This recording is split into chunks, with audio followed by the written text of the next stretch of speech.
클릭해 주셔서 감사합니다. 여러분의 유튜버 부동산 참치입니다. 오늘은 여러분들한테 그동안 질문 들어왔던 것 중에 하나를 해결하고자 하는데요. 지제세교지구, 영신지구, 그리고 오산 영신지구, 동삭지구, 어떻게 보면 이게 하나의 덩어리인데 이거를 지제세교지구만 해드렸더니 영신지구하고 그리고 요번에 입주하는 그 동삭지구에 더샵 3블럭까지 해가지고 하나로 설명을 좀 하려고 합니다. 여러분들이 궁금해하셨던 부분이 맞는지 모르겠습니다. 이 부분에 대해서 다른 지역과 비교하면서 여러분들한테 도움이 되고자 하는 영상 만들었습니다. 끝까지 시청해 주시기 바라겠습니다. 지금 시작하겠습니다. 자, 지금 보실 거는 평택시청 홈페이지에서 각 지구 단위별로 어느 정도 면적이 어떻게 활용되는지에 대해서 알려드리도록 하겠습니다. 그리고 각 지구 단위별로 그 몇 명이 거주를 하고 몇 명의 세대수가 구성되는지까지 확인하도록 하겠습니다. 그렇게 되면 어느 지역에 투자하는 것이 가장 합리적인지도 어느 정도 판단이 서시겠죠. 그럼 지제세교지구부터 차례차례 보도록 하겠습니다.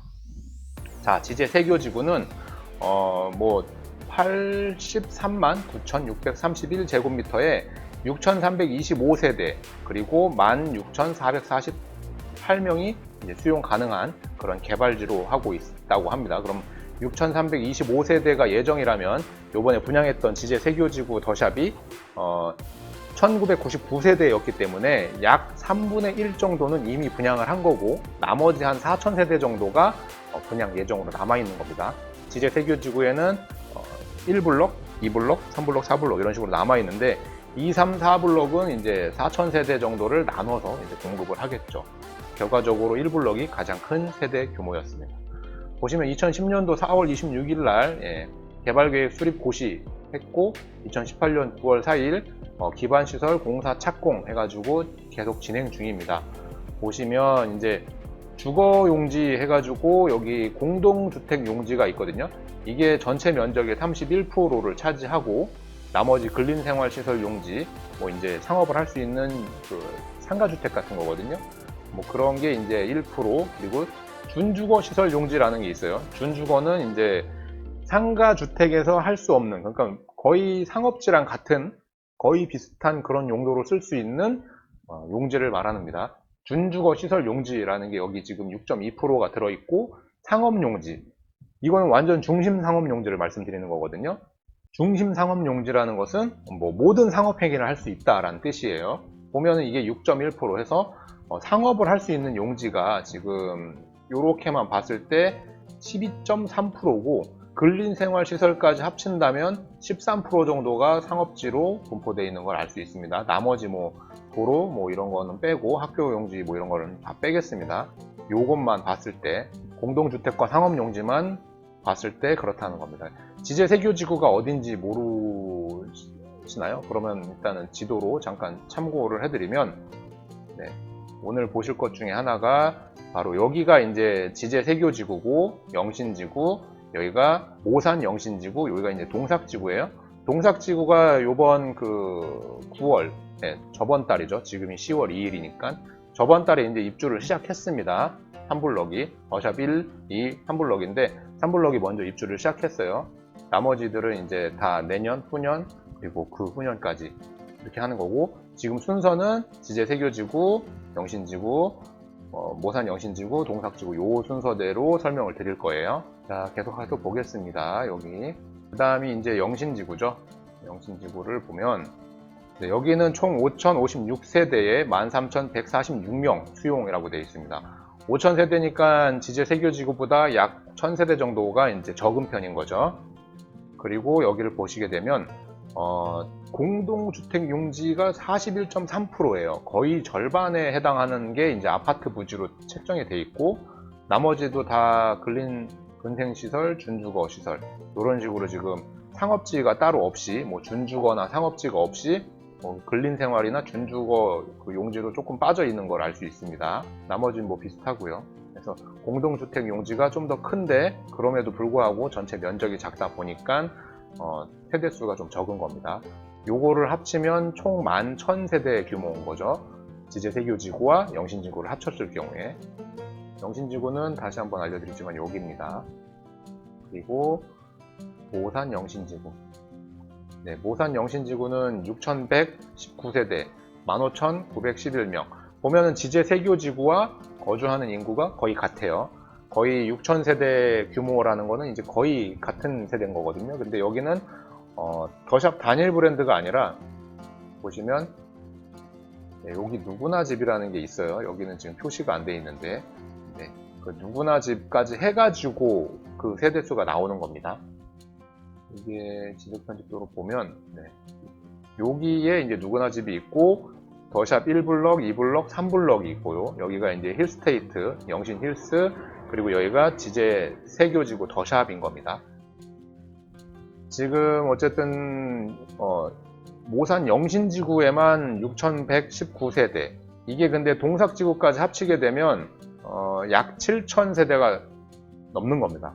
8000세대 안 되는 7000세대, 한 7400세대 정도 되는, 그리고 거주 인구가 총 18,000, 19,000명 정도, 약 2만 명 정도가 거주할 걸로 예상되는 그런 곳입니다. 보시면은 여기도 상업용지가 있고 공동주택용지가 37%, 근린생활시설이 이제 2.7% 이런 식으로 나와 있거든요. 요런 것만 보는 이유는 요게 가장 돈이 되거든요. 나머지 뭐 도로를 사실 것도 아니고, 뭐 공원, 녹지 뭐 이런 거를 뭐 이제 직접적으로 할 수 있는 건 아니고, 이거는 이제 살면서 이런 게 있으면 좀 더 긍정적인 효과를 미칠 수 있는 부분들이긴 한데, 당장 눈에 보이는 거, 이 부분 먼저 이제 보시면 그렇다는 거죠. 여기도 이제 상업용지가 3.2%인데 아까 지제 세교지구는 6%였다는 거, 그런 차이가 좀 있습니다. 그리고 마지막으로 이제 동삭지구. 동삭지구가 1297세대고, 요게 요번에 이제 입주한 더샵 3블럭이 될 수 있겠습니다.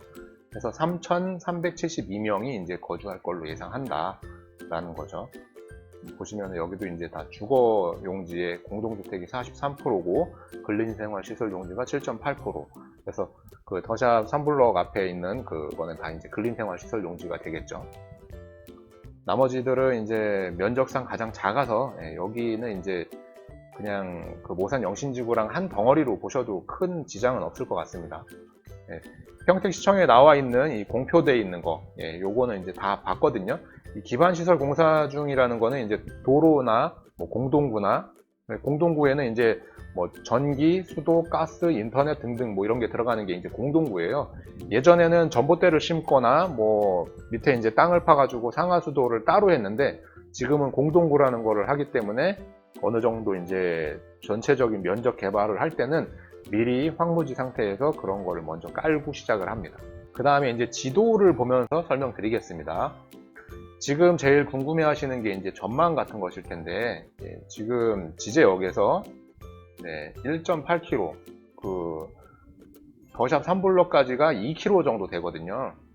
2km이기 때문에 한번 보면 여기가 지금 더샵 3블럭, 1블럭, 2블럭이고 나중에 여기 이제 학교가 들어갈 거고, 영신지구 힐스테이트, 더샵 그 지제 더샵 1블럭, 2블럭, 3블럭, 4블럭 이런 식으로 다 더샵이 될 거고, 여기도 다 더샵이고요. 여기 이제 누구나 집이라는 게 들어가고, 여긴 SK뷰인가요? 그게 들어가고, 나머지는 힐스가 될지 뭐가 될지 아직 모르겠어요.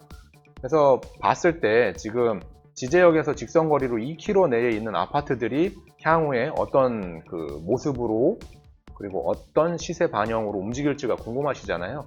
이 부분은 예전에도 이제 알려드렸던 영상이 있는데, 참고 영상으로 올려드렸던 게 있는데, 자, 요거거든요. 호객 노노가 좀 보기가 편합니다. 아까 그 2km 정도 되는 거리 있죠. 지제 세교지구에서 약 2km 정도 되는 이 거리. 이 거리 안에 있는 아파트들은 지금 분양을 하고 있기 때문에 그 분양가, 그리고 분양권이 이제 전매되면서 이루어지고 있는 그 시세들, 뭐 일단은 힐스테이트 같은 경우에도 이제 마이너스 피가 있어요. 그리고 더샵이나 이런 데도 마이너스 피가 있고, 당연히 더샵 3블럭도 마이너스가 있습니다. 그 어느 지역이든 공급이 이루어지고 일시에 수요보다 공급이 넘칠 때는 마이너스 피가 형성이 되거든요. 하지만 이 수요자들이 점진적으로 늘어나고 공급이 어느 정도 정체가 되기 시작하면은 그때부터는 상황이 조금 바뀌기 시작하거든요. 그래서 분명히 지제역 근처에 있는 아파트들이 지금 분양가가 더 높은 거를 확인할 수 있어요. 여기는 지금 33평 기준으로 4억 3천, 3억 5천, 예, 여기는 3억 6천, 이런 식으로, 여기는 3억 2천. 예, 얘만 좀 빼고 나머지들은 지금 여기가 좀 싸고 이런 식으로 좀 높아지는 게 보이죠. 분양가 자체도. 예, 거의 여기와 여기는 1억 정도가 차이 나고 있습니다. 현재도 같은 평형이. 요 갭이 메워지진 않을 겁니다. 나중에 여기에 있는 아파트가 그냥 예상 그리고 뭐 이거는 어디까지나 그냥 소설이에요. 그걸로 봤을 때 예를 들어 여기가 뭐 6억이 됐다, 2억이 올랐다, 그러면 똑같이 평균적으로 다 2억이 오르진 않아요. 여기가 2억이 오르면 그거보다 못한 금액이 오르고 그거보다 못한 금액이 오르거나 이제 안 오르거나 뭐 그렇게 되는 겁니다. 그리고 이제 여기에 이제 보면은, 여기 보시면 이제 요런 이제 기반 시설에 BRT가 이제 여기로 다닐 거거든요. 여기로 보시면 BRT가 요렇게 이제 이렇게 BRT 노선이거든요. 요런 식으로 요 BRT 노선이 나중에 어떤 영향을 미칠지는 봐야 알 수 있어요. 그리고 중간에 있는 이런 그 도로들, 여기 지금 이렇게 놓여 있는 이런 도로들, 이 도로로 인해서 블럭이 이렇게 나뉘는 거거든요. 이렇게 나뉠 거예요. 그러면은 금액이 어떻게 이렇게 흘러갈지는 봐야겠죠. 그러면은 그런 걸 어디서 확인하고 비교해 볼 수 있는지 지금 한번 보도록 하겠습니다.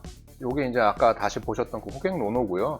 2km 범위 안에 이런 아파트들이 어떻게 보는지 가장 쉬운 방법은 이 SRT 역을 따라가는 거죠. 뭐 다음 역은 동탄역이니까요. 동탄 SRT 역이거든요. 자, 여기서부터 거리를 한번 다시 재볼게요. 2km 범위 안에 있는. 물론 뭐 상황이 다 똑같은 건 아니에요. 보시면 지금 동탄역에서부터 그 2km 범위 안에 있는 아파트들 시세가 지금 평균 33평, 4평 이런 아파트들이 여기는 7억, 9억 되고 여기는 6억 되고 여기는 뭐 5억, 6억 왔다 갔다 하죠. 7억도 있고. 근데 길 건너 가면서 여기는 이제 4억, 5억 금액이 내려간 거를 확인하실 수 있거든요. 물론 아파트 뭐 브랜드나 뭐 여러 가지 변수가 있을 수 있는데 지금 단순하게 봤을 때 비슷한 평형의 아파트들 가격이 지금 시세 형성이 어느 정도 지금 이루어져 있는 걸 알 수 있죠. 요런 지금 우포한이라는 우남, 포스코, 한화, 이 우포한이라는 아파트들이 이제 대장 아파트이긴 한데 나중에 요런 아파트들이 이제 입주 시작하면 요런 아파트들이 치고 올라가겠죠. 그리고 지금 그 후에 지금 따라가고 있는 이런 아파트들도 어느 정도 시세가 형성이 됐는데 가장 궁금하신 지금 더샵 3블럭 정도 돼 있는 위치에 있는 아파트, 그 중에 33평이 제일 비싼 게 요거네요. 초등학교가 바로 붙어 있어서 그런 것 같기도 하고. 요거의 과거 시세 변동을 한번 볼게요. 최근 3년치 자료거든요. 보면은 최고가가 지금 5억까지 올라갔던 게 이제 최고가고 2017년도나 이럴 때에 이제 내려갔다가 올라갔다 하는 것을 볼 수 있거든요. 쭉 이게 평타 쳤죠. 금액이 올라갔다 내려갔다 하면서 어느 정도 평타를 치는 걸 볼 수 있습니다. 그 후에 이제 뭐 중간에 있는 거 한번 볼까요? 여기가 아마 한 영신지구쯤 될 거예요. 여기가 이제 지제세교지구라고 봤을 때 단순하게 그냥 비교해보자면 지제세교지구, 뭐 영신지구, 그 모산 영신지구, 그리고 동삭지구 이렇게 봤을 때 뭐 한 이쯤 되겠죠? 영신지구가. 이 아파트들 시세 변동을 보면 계속 저조하다가 올라갔다가 다시 이제 지금 좀 내려온 상태. 그래도 평균적으로는 약 한 칸 정도의 1억 정도의 갭이 지금 생겼죠. 그리고 최고가 대비로도 지금 내려온 게 뭐 한 1억 정도, 1억 가까이 내려왔다가 올라갔다 내려갔다 하는데 어찌됐든 간에 지금 고점에서는 조금 내려온 상태. 하지만 그래프상으로 봤을 때 5억 선이었던 게 6억으로 올라가서 그 정도에서 지금 머물고 있는 겁니다.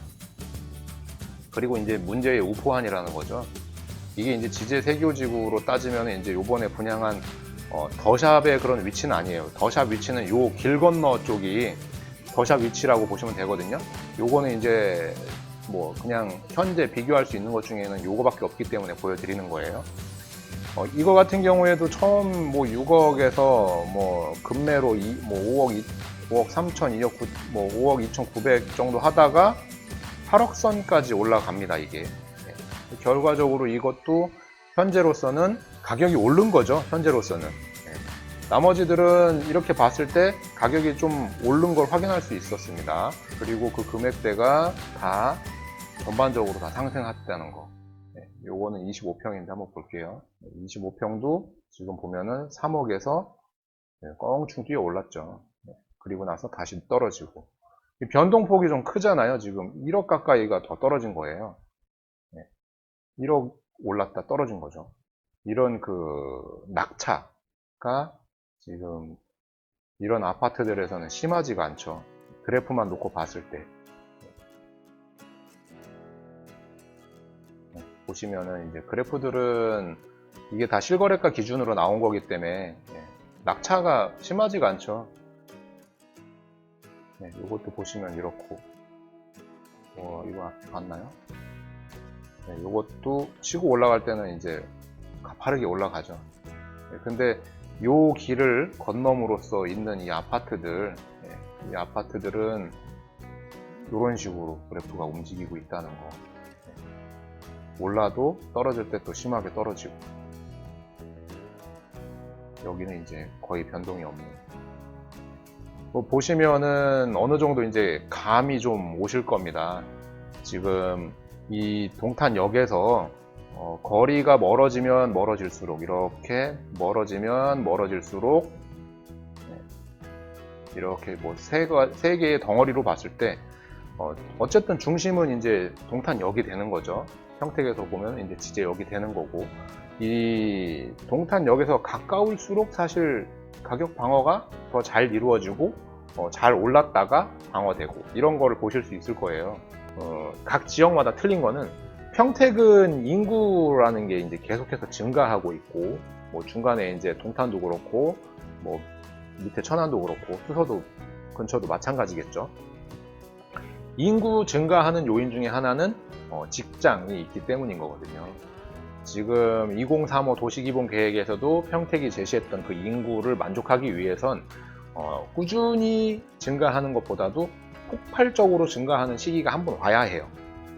그 시기가 왔을 때 여기가 어떤 이제 그런 입지가 되느냐거든요. 아마 전 동영상에서 보여드렸다시피 신도시라고 하는 그 위치들을 보면 경기도 최남단에 어렵게 걸친 게 바로 이 평택 고덕국제 신도시거든요. 그리고 그 안에 있는, 그 평택시 안에 있는 역 중에서 고속전철이 쓰는 거는 지제역밖에 없어요. 이 역은, 그러니까는 삼성전자가 고덕에 내려온 이유 중에 하나, 그러니까 삼성이 여러분들이 알고 있는 그 반도체 회사가 맞는데, 그 맥도날드 혹시 이야기 아시나요? 뭐 갑자기 맥도날드 이야기를 하게 되는데, 맥도날드도 햄버거를 파는 가게라고 생각하시지만 사실은 부동산을 해서 그 수익을 올리는 회사 중에 하나거든요. 삼성도 반도체를 만들어서 팔고 하지만 삼성이 투자하는 땅 주변은 대부분 다 잘 시세가 올라가고 대부분 다 흥하는 게 보이고, 삼성이 이따 철수하는 데는 아무래도 좀 영향을 받고 하죠. 그래서 기업형 도시인 평택이기 때문에, 평택은 지금 이 삼성전자가 장사가 잘 될 때도 있고 안 될 때도 있죠. 근데 잘 될 때는 같이 좋아질 거고, 뭐 안 된다고 해도 기본적으로 깔려 있는 그 수요자가 있다면 영향은 다른 시에 비해서 적게 받을 거라는 거죠. 뭐 지금 옆에 그 평택시 옆에 있는 안성이라든가 인구가 조금씩 줄거나 뭐 어느 정도 고령 인구가 많이 있거나 이런 데가 아니라, 평택시로는 계속해서 예전에도 보여드렸다시피 인구가 이제 계속 유입이 되고 있으니까, 인구를 보면 평택시는 요 그래프에서처럼 인구가 뭐 수원, 안산 이런 데서, 이제 안성 이런 데서 계속 유입이 되고, 멀리서도 지금 인구가 유입이 되고 있어요. 군산, 전주, 뭐 거제 이런 데서까지 해서 일자리를 찾아서 사람들이 계속 들어오고 있는 이 상황에서 평택시가 예상했던 것보다 인구가 폭발적으로 늘어나지 않는다. 그렇기 때문에 뭐 나중에 부동산 침체가 왔을 때 뭐 타격이 있을 거다라고 말씀하시는데, 저는 개인적으로 부동산 그 침체는 올 수 있다고 하지만 폭락은 오지 않을 걸로 보고 있고, 그리고 평택시가 인구가 계속 증가하는 한 아파트가 일시적으로 공급 과잉이 있을지언정 시세가 꾸준히 하락하진 않을 겁니다. 아마 그 평택에 조금만 관심 있는 분들이라면 지금 평택에 투자하는 거는 뭐 바보 같은 짓이다, 뭐 전세 살아라 이렇게 말씀하시는 분들이 주변에 있으실 텐데 그분들이 여러분 인생을 대신 살아주지도 않고 선택을 대신 내려주진 않아요. 하지만 저도 여러분들한테 뭐 이렇게 해라 저렇게 해라 뭐 선택을 내려드리는 게 아니고 도움을 드리고자 한다면 많은 시행착오를 겪었던 분들은 그거를 몸소 다 몸으로 느꼈기 때문에 제가 여러 말 하지 않아도 지금이 어떤 시장인지 아실 거예요. IMF 때 서울에 있는 건물이라든가 아파트들이 대부분 30% 50% 이하씩 떨어져 가지고 거래됐을 때도 누군가는 그걸 샀거든요. 그리고 금융위기 때도 아파트 시세가 뭐 20, 30%씩 떨어졌다가도 그걸 또 누군가는 샀습니다. 아마 그거 샀을 때, 그리고 미분양, 그때 당시에 이제 미분양이 난 거를 산다거나 뭐 마이너스 피가 있는 걸 샀을 때 과연 그걸 사는 분들의 주변 사람들은 어떤 얘기를 했을까요? 전세 살아라 이렇겠죠. 뭐 똑같이. 그리고 그 전세 살고 계셨던 분들이나 아파트 매수를 망설이셨던 분들이 뒤늦게 아파트 분양 시장이라든가 아파트를 매수하는 시점은 언제였는지 잘 한번 생각해 보시길 바랍니다. 남들과 조금 다른 길을 가는 게 지금 당장 정신력으로 그거를 극복할 수 있는 분이 아니라면 선택하는 게 쉽지는 않습니다. 이게 어느 정도 장기적인 게임이 될지는 아무도 알 수 없기 때문이에요. 하지만 지금 평택에서 새로 입주하는 아파트들이 계약금 포기 물건을 마다하시는 분들이 있으신데 계약금 포기 물건이 어느 정도 사그라들면 이게 어느 정도 분양가가 회복했을 때 이제 살려고들 하시겠죠. 계약금 포기 물건 이하로 지금 물건은 거의 안 나와요. 입주할 그 초기에 반짝 나왔다가 사라지는 겁니다. 그러니 여러분들이 지금 여기에 지금 갖고 계신 아파트들 지금 더샵 3블럭이라든가 더샵 1블럭, 2블럭 그리고 영신지구에 있는 아파트들 이 아파트들을 가지고 계시면서 계속해서 스트레스 받으실 수는 있어요. 하지만 저는 개인적인 생각으로는 이 스트레스가 길진 않을 겁니다. 살면서 뭔가 시세 차익도 보고 내가 살면서 만족감도 얻고 뭔가 이런 거를 바라신다면 어느 정도 사람들이 많이 선호하는 지역을 선택하시는 게 좋습니다. 나의 개인적인 취향과 다른 사람들의 취향은 동일시 될 수가 없어요. 많은 사람들이 원하는 그 아파트들의 위치, 결국 부동산이라는 것은 내가 살고 있는 그 위치를 사는 거기 때문에 사실 뭐 좋은 위치에 있는 아파트들은 뭐 브랜드가 사실 그렇게 중요하진 않습니다.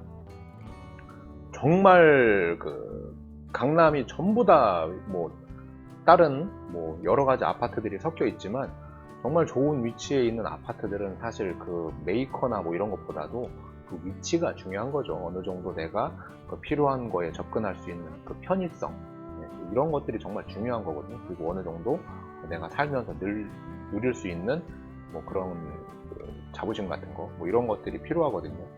그래서 여러분들이 이 중에 여기에 있는 아파트들 중에 뭘 선택하시든 그거는 상관이 없어요. 어찌됐든 여기는 전반적으로 다 조금씩은 오를 거거든요.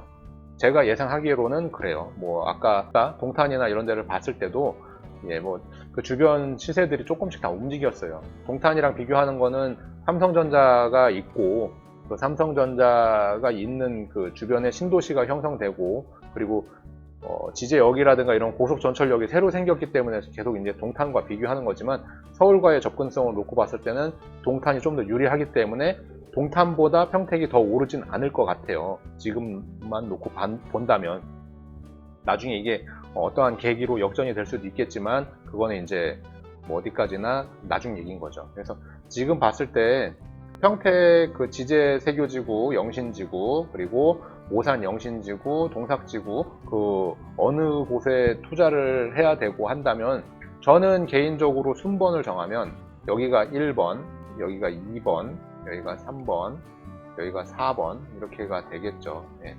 1, 2, 3, 4. 그 중에서 이제 디테일하게 뭐 1번 안에서 1- 몇 번이 있을 거고 2에서도 2- 몇 번이 있을 거고 이제 3에서도 몇 번이 있겠지만 큰 걸로만 본다면 결과적으로 이거는 한 덩어리다. 그냥 이거는 그냥 한 덩어리인 겁니다. 그래서 전체적으로 이게 1이고 그 안에서 이게 1-1, 뭐 1-2 이런 식이 되는 것 같아요. 그래서 나중에 여기가 이제 전반적으로 거의 이제 뭐 비슷한 평가를 받을 거고, 그 중에서도 이제 좋은 것 중에 더 좋은 것 이런 식으로 이제 평가를 받을 수 있겠죠.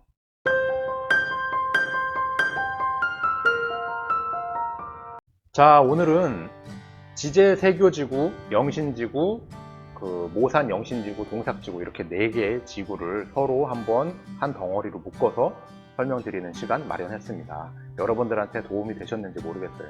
여러분들이 지금 그 안에 뭐 더샵 3블럭이라든가 1, 2블럭 그리고 영신지구의 힐스라든가 그리고 지제 세교지구 이런 데 투자를 하고 계획을 하고 뭔가 관심 있게 보시는 분들이라면 분명히 그 지역은 이게 어느 정도 될 것 같은데 지금 당장 너무 경기가 안 좋고 하니까 고민이 많으실 건데, 뭐 남들도 다 비슷한 고민을 할 거고, 유독 그 안에서도 남들보다 조금 반발짝 빨리 움직이시는 분들이 결국에는 돈을 버시는 거예요. 뭐 다 그랬잖아요. 뭐 IMF나 금융위기나 늘 우리나라에 닥쳤던 그런 큰 위기들에서도 남들보다 한 발짝도 아니에요. 그냥 반발짝 요 정도 빠르셨던 분들이 돈 버셨던 겁니다. 그래서 오늘 설명드리는 전반적인 내용은 과연 그 중에 어디를 투자해야 되냐 이렇게 물으신다면 아까 말씀드렸다시피 1, 2, 3, 4가 있고, 결과적으로는 그것도 한 덩어리에서 이제 세분한 것 뿐인 거지, 어디를 하셔도 뭐 크게 뭐 손해볼 지역은 아닌 겁니다.